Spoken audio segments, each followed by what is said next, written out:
Assalamualaikum warahmatullahi wabarakatuh. Salam sejahtera bagi kita semua.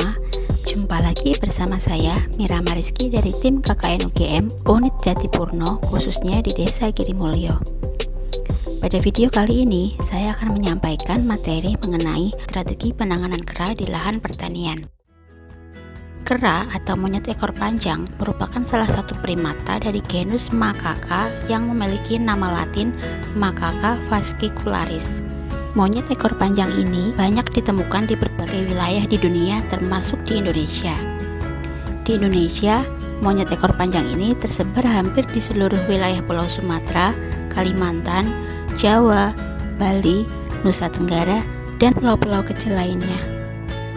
Monyet-monyet ini tinggal di wilayah hutan dan juga pegunungan yang masih memiliki hutan yang asri.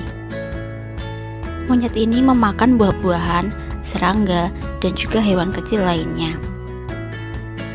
Namun, satwa liar ini yang sejatinya memiliki habitat di wilayah hutan, tak jarang turun gunung ke lahan pertanian, bahkan perumahan warga untuk mencari makan terutama pada musim kemarau.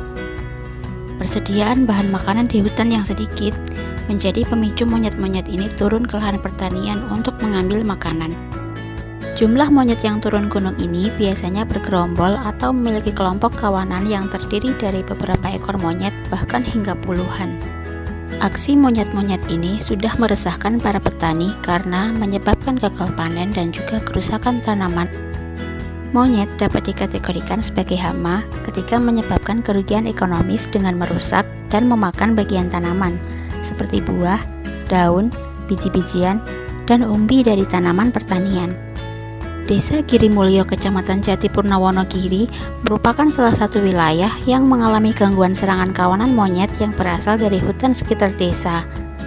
Lokasi Desa Girimulyo yang berbatasan dengan kawasan hutan membuat potensi serangan menjadi lebih besar.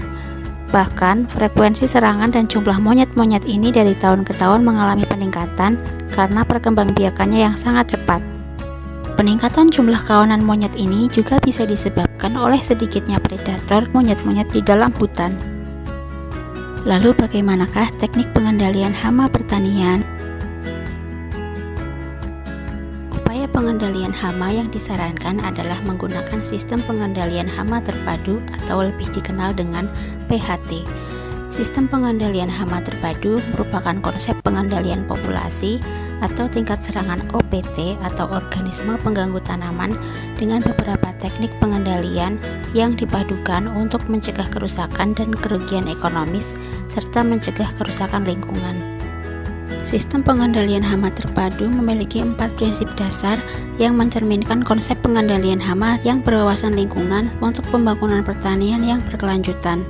4 prinsip dasar dalam penerapan PHT tersebut adalah: yang pertama, budidaya tanaman sehat; yang kedua, pemanfaatan musuh alami; yang ketiga, pengamatan dan pemantauan rutin; yang keempat, petani sebagai ahli PHT. Terdapat 7 komponen penting dalam penerapan pengendalian hama terpadu, yaitu yang pertama, pengendalian secara fisik, yaitu berupa upaya memanfaatkan atau mengubah lingkungan sehingga tidak sesuai bagi hama tanaman. Yang kedua adalah pengendalian secara mekanik, yaitu upaya pengendalian dengan cara manual oleh manusia, baik dilakukan secara langsung maupun dengan bantuan alat. Yang ketiga adalah pengendalian kultur teknik, yaitu upaya pengendalian melalui sistem atau cara bertanam.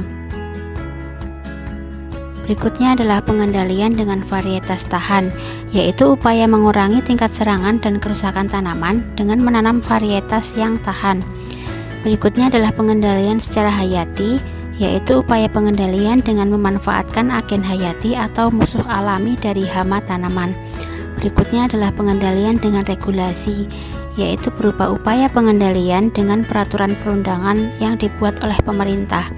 Berikutnya adalah pengendalian secara kimiawi, yaitu berupa upaya pengendalian dengan pestisida ataupun zat kimia sebagai pilihan terakhir, namun harus tetap menyesuaikan dengan dosis yang dianjurkan dan harus tepat guna.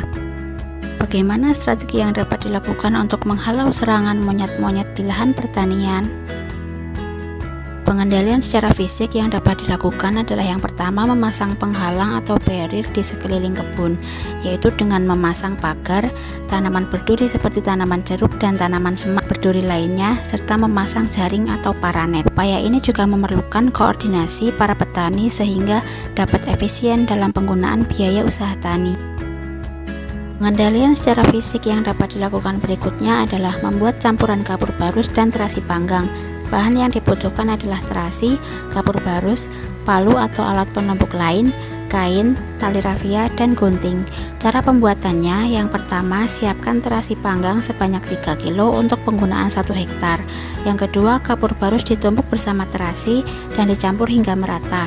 Yang ketiga, campuran dibungkus kecil-kecil menggunakan kain. Lalu yang keempat, bungkusan digantung di sekitar lahan dengan jarak 3-3,5 meter.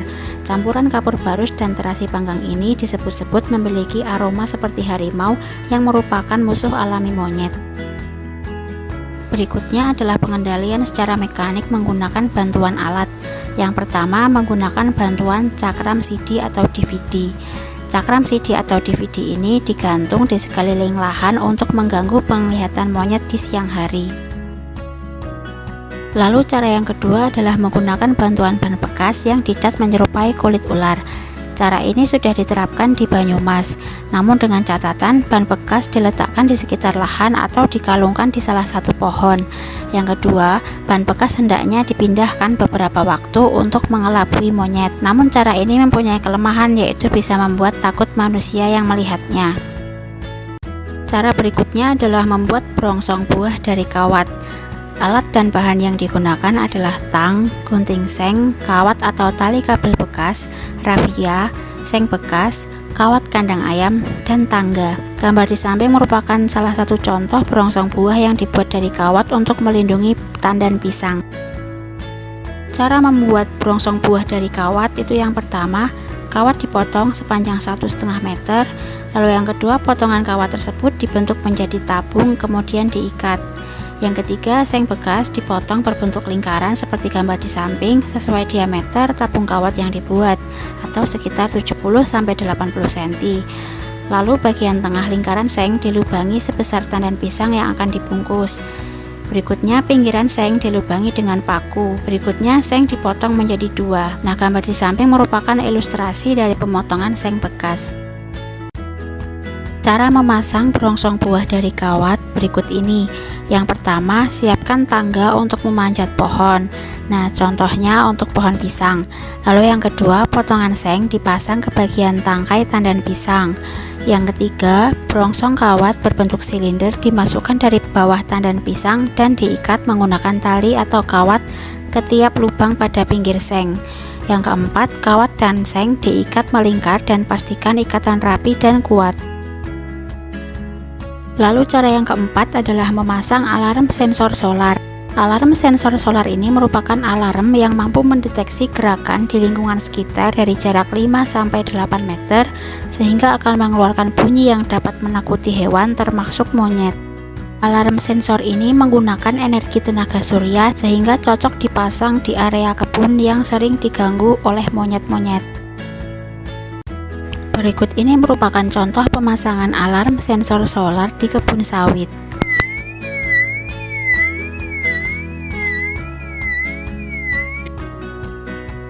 Berikutnya adalah pengendalian secara kultur teknis.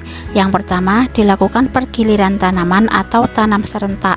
Tujuannya untuk mengurangi dampak kerusakan sehingga tidak memusat terjadi di satu lokasi saja, sehingga penanganan serangan dapat dilakukan secara tersebar oleh para petani.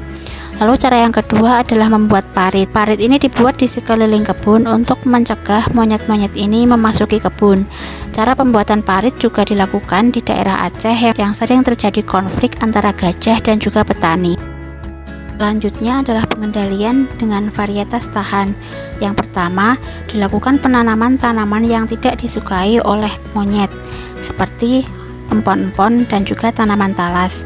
Tanaman talas ini merupakan tanaman yang memiliki kandungan kalsium oksalat yang sangat tinggi dan dapat menyebabkan rasa gatal ketika umbi dari tanaman talas ini dimakan secara mentah-mentah atau secara langsung tanpa dilakukan pengolahan.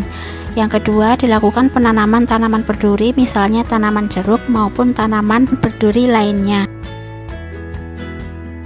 Selanjutnya, pengendalian secara hayati dengan memanfaatkan musuh alami dari monyet, yaitu menggunakan bantuan predator, contohnya menempatkan anjing penjaga di sekitar kebun. Dan anjing penjaga ini akan mencegah monyet-monyet untuk mendekati kebun dan mengambil hasil pertanian. Cara pengendalian berikutnya adalah dengan menggunakan peraturan atau regulasi pemerintah.